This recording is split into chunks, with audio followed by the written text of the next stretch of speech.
فرح اليتيم يرضى عليها ربي الكريم يكون لها أجر عظيم في نهار اليوم غدا عند الله الرحيم يكون مرحوم.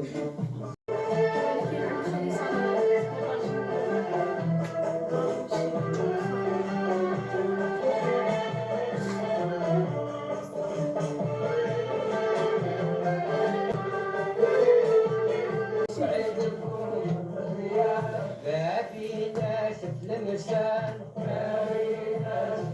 يا ولاد الجدار يا شجعان صحاعدكم تعيشوا دايم في الامان جميعكم مسيروا نهار اليوم صحاعدكم انا سوهر يا الصحابه فرحوا وشايف وشباب صحاعدكم كونوا كل عام بالحباب هاو إليكم